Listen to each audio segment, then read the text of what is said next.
Good morning. ഇന്നത്തെ നമ്മളുടെ class rotation of rigid bodies നമ്മളെ KTU യൂണിവേഴ്സിറ്റിയുടെ കേരള ടെക്നോളജിക്കൽ യൂണിവേഴ്സിറ്റിയുടെ എഞ്ചിനീയറിംഗ് മെക്കാനിക്സിലെ ലാസ്റ്റ് മോഡ്യൂളാണ്. അപ്പോൾ ഓൾറെഡി നമ്മൾ ഒന്ന് രണ്ട് problems rotation of rigid body related ആയിട്ട് ചെയ്ത് കഴിഞ്ഞു. ഓക്കെ, നെക്സ്റ്റ് പ്രോബ്ലം നമുക്കൊന്ന് നോക്കാം. A wheel accelerates from rest to a speed of 180 rpm uniformly in 0.4 seconds. It then rotates at that speed for 2 seconds before decelerating to rest in 0.3 seconds. Determine the total revolutions made by the wheel. Total revolutions ആണ് number of revolutions. Total number of revolutions ആണ് ക്വസ്റ്റ്യനിൽ ചോദിക്കുന്നത്. അപ്പോൾ നമ്മൾ first find out ചെയ്യണം. Total revolutions, number of revolutions is equal to total angular displacements divided by 2π. Total angular displacement theta divide by 2π is equal to number of revolutions. അപ്പം number of revolutions is equal to theta by 2π. Theta by 2π. അപ്പം നമ്മൾ ഈ പ്രോബ്ലത്തിൽ total number of revolutions ആണ് first find out. First we have to find out the total angular displacement made during the entire rotation. That divided by 2π is equal to number of revolutions. Okay, three conditions ആണ്. A wheel accelerates from rest. That means initially the wheel is at rest or the initial angular velocity is equal to 0. Zero angular വെലോസിറ്റിന്ന് movement start ചെയ്തു. അപ്പം omega one is equal to 0 എന്ന് start ചെയ്തു. When T is equal to 0. Then it attains a speed of 180 rpm uniformly in 0.4 seconds. അപ്പം ഒരു 0.4 seconds after T is equal to 0.4 seconds, omega 1 is equal to omega 1 will become omega 2. We have to find out that omega because we have already given that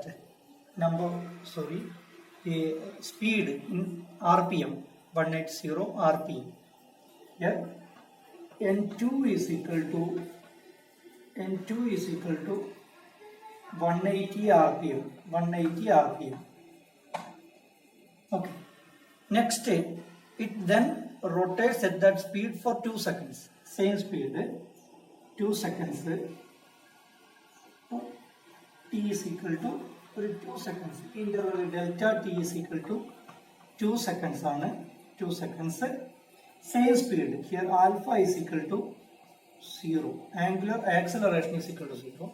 During the motion from this is initial position 1, 2, 3. That means alpha during 2 to 3 is equal to 0. Alpha during 2 to 3 is equal to 0. Then it then rotates at that speed for 2 seconds before decelerating to rest in 0.3 seconds. Here this time delta t 2 to 3 is equal to 2 seconds. 2 seconds.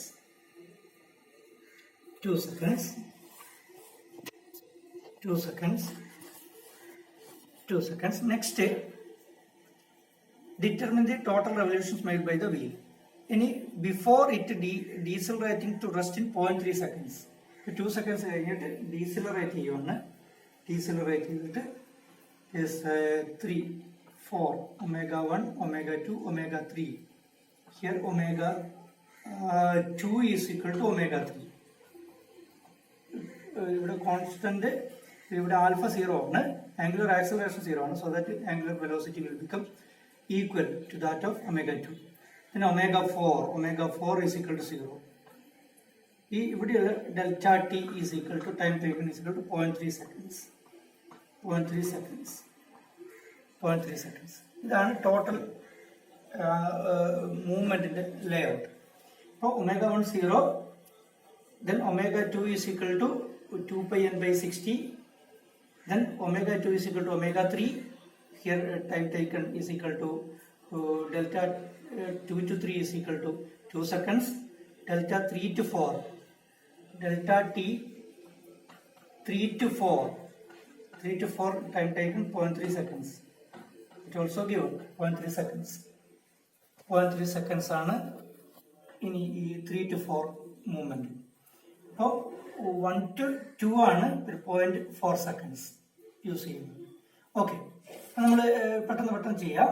Here omega 1 is equal to 0, omega 2 is equal to 2 pi n2 by 60, 2 pi into n rate of speed 180 rpm, 180 by 60, that's equal to 6 pi radian per second. And next and then the time taken from 1 to 2, t1 to 2, delta t1 to 2 is equal to 0.4. Then we have to calculate that alpha ഇവിടെ ഒരു angular acceleration വരും. കാരണം 0 angular വെലോസിറ്റിന്ന് omega 2 ഈ ഒരു 6 pi radian per സെക്കൻഡിലേക്ക് increase ചെയ്യും. That means omega 2 is equal to omega 1 plus u plus at alpha t, that's equal to omega 2 is equal to 6 pi, that's equal to omega 1 0 plus alpha we have to find out that alpha into t is equal to 0.4, so that alpha is equal to 47.1 radian per second square. Alpha നമുക്ക് easy ആയിട്ട് ഈ equation find out ചെയ്യാം.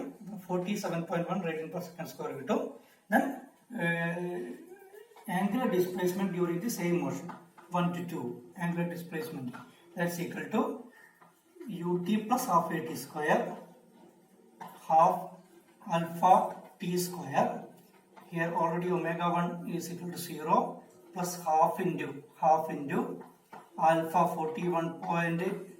47.1 into t square is equal to 0.4 square.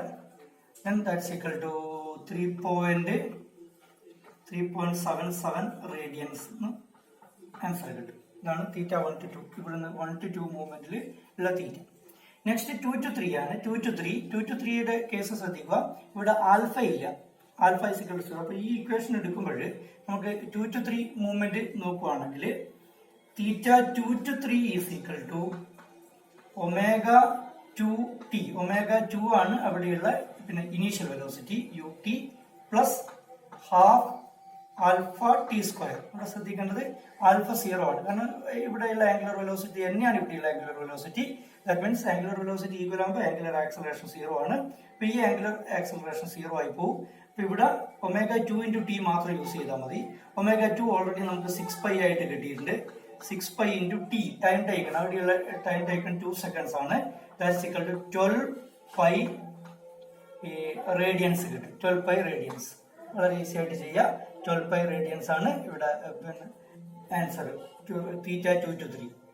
ഇനി next പിന്നെ final ആയിട്ട് 2 to 3 വരെയുള്ള angular displacement കിട്ടി. ഇനി 3 to 4. 3 to 4 നമ്മൾ ശ്രദ്ധിക്കേണ്ടത് ഇവിടെ omega 2 is equal to omega 3 ആണ്. That means omega 3 is equal to omega 3 is equal to omega 2. Omega 3 is equal to omega 2. That omega 2 is equal to 6 pi. Omega 2 already നമ്മൾ find out ചെയ്തിട്ടുണ്ട്. 6 pi radian per second. Then omega 4 finally it comes to rest. Means omega 4 is equal to 0. Omega 4 is equal to 0. Then again we can calculate theta 3 to 4. Angular displacement during the motion from 3 to 4. That's equal to omega 3 t ut plus half alpha t square. ഇവിടെ പ്രശ്നമുണ്ട്, alpha ഉണ്ട്. ഈ കേസിൽ alpha നമുക്ക് find out ചെയ്യണം. അപ്പൊ അതിന് ശ്രദ്ധിക്കേണ്ടത് ഈ ഒരു ഇക്വേഷൻ വെച്ചിട്ട് v is equal to u plus at ആണ്. omega 4 is equal to omega 3 plus alpha t. അപ്പോൾ omega 4 ഓൾറെഡി 0 ആണെന്ന് കിട്ടിയിട്ടുണ്ട്. That's equal to 6 pi plus alpha into t. Time taken അവിടെ 0.3 seconds ആണെന്ന് പറഞ്ഞിട്ടുണ്ട്. 0.3 seconds ദാറ്റ്സ് ഈക്വൽ ടു ഈ ഒരു ഇക്വേഷനിൽ നമുക്ക് ആൽഫ ഫൈൻഡ് ഔട്ട് ചെയ്യാം. ആൽഫ ഇസ് ഈക്വൽ ടു ഒരു നെഗറ്റീവ് വാല്യൂ കിട്ടും. Alpha is equal to negative 62.8 negative 62.8 radian per second square എന്ന് കിട്ടും. ഇതാദ്യം ഫൈൻഡ് ഔട്ട് ചെയ്യണം. ആ ആൽഫ വേണം ഈ ഇക്വേഷൻ സബ്സ്റ്റിറ്റ്യൂട്ട് ചെയ്യാൻ. ആ ആൽഫ ഈ ഇക്വേഷൻ സബ്സ്റ്റിറ്റ്യൂട്ട് ചെയ്യുക. ω3 ഓൾറെഡി 6π ആണ്. 6π ഇൻറ്റു 0.3 കിട്ടും. 0.3 time taken plus half into alpha. ഈ ആൽഫ ഇവിടെ സബ്സ്റ്റിറ്റ്യൂട്ട് ചെയ്യുക. Into T square. T square എന്ന് പറയുന്നത് 0.3 സ്ക്വയർ. 0.3 സ്ക്വയർ ആണ്. 0.3 സ്ക്വയർ. ഇത് കാൽക്കുലേറ്റ് ചെയ്ത് കഴിഞ്ഞാൽ നമുക്ക് കിട്ടുന്ന answer θ3 to 4 is equal to 2.83 radian. 2.83 radians. അപ്പോ θ1 to 2 എന്ന് പറയുന്നത് 3.77 ഇത്രയും ആംഗുലർ ഡിസ്പ്ലേസ്മെന്റ്. നെക്സ്റ്റ് 12π റേഡിയൻ ഇവിടെ കിട്ടുന്നുണ്ട്.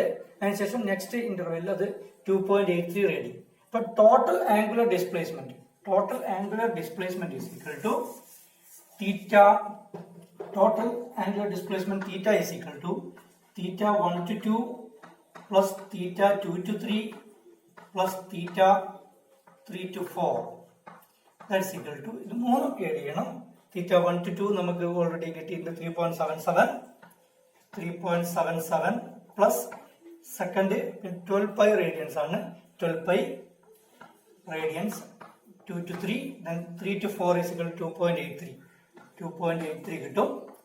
അത് ഒക്കെ ആഡ് ചെയ്ത് കഴിഞ്ഞാൽ ടോട്ടൽ ആൻസർ 44.28 റേഡിയൻ ആൻസർ കിട്ടും. ഇപ്പൊ പൈയുടെ വാല്യൂ സബ്സ്റ്റിറ്റ്യൂട്ട് ചെയ്താൽ മതി. ഇപ്പൊ ടോട്ടൽ ആംഗുലർ ഡിസ്പ്ലേസ്മെന്റ് കിട്ടി. ഇനി നമുക്ക് നമ്പർ ഓഫ് റെവല്യൂഷൻസ് നമുക്കറിയാം. n എന്നാണ് നൊട്ടേഷൻ കൊടുക്കുന്നെങ്കിൽ ഇവിടെയുള്ള n1 n2 n3 എന്നുള്ള ഇതുമായിട്ട് കൺഫ്യൂഷൻ ആയി പോകരുത്. ഇവിടെ നമ്പർ ഓഫ് റെവല്യൂഷൻസ് ആണ്. Total number of revolutions made is equal to n is equal to theta by 2π. Theta is equal to 44.28 divided by 2π. And number of revolutions find out is 7.05 revolutions. 7.05 revolutions. Now total revolutions made. It is 7.05. 44.28 divided by 2π. ഇതാണ് ഈ ഒരു model questions എപ്പോഴും എക്സാമിന് മിക്കവാറും ചോദിക്കാറുണ്ട്. അതുകൊണ്ട് എല്ലാവരും well prepared ആവണം. നമുക്ക് നെക്സ്റ്റ് ക്ലാസ്സിൽ കുറച്ചുകൂടി ഡീറ്റെയിൽ ആയിട്ടുള്ള പ്രോബ്ലത്തിലേക്ക് പോകാം. അപ്പം ഒരു കാര്യം ശ്രദ്ധിക്കേണ്ട, റൊട്ടേഷൻ ഓഫ് റിജിഡ് ബോഡിയിൽ ഈ ഒരു കാര്യങ്ങളൊക്കെ പെർഫെക്റ്റ് ആയിട്ട് നമ്മളെ മനസ്സിലുണ്ടാവണം. ഈ number of rotations revolutions equal to θ by 2π എന്ന് പറഞ്ഞ ഇക്വേഷനും ഇങ്ങനെയുള്ള കാര്യങ്ങളൊക്കെ പിന്നെ റൊട്ടേഷൻ മോഷനിൽ നമ്മൾ ലീനിയർ മോഷനിൽ അനലോഗി ആയിട്ട് യൂസ് ചെയ്യുന്ന equations ω1 final velocity final angular velocity initial angular velocity plus alpha t എന്ന് പറഞ്ഞ ഇക്വേഷനും ω² ഈക്വൽ ടു അങ്ങനെയുള്ള കുറേ ഇക്വേഷൻസ് ഉണ്ട് നമ്മളെ ലീനിയർ മോഷനിൽ അനലോഗി ആയിട്ട് വരുന്നത്. അതൊക്കെ പെർഫെക്റ്റ് ആയിട്ട് ഒന്ന് ഓർത്ത് വെക്കുക. അതിനുശേഷം പ്രോബ്ലത്തിലേക്ക് വരിക. ഈസി ആയിട്ട് നമുക്കത് കംപ്ലീറ്റ് ചെയ്യാൻ പറ്റും. Best of luck. Thank you.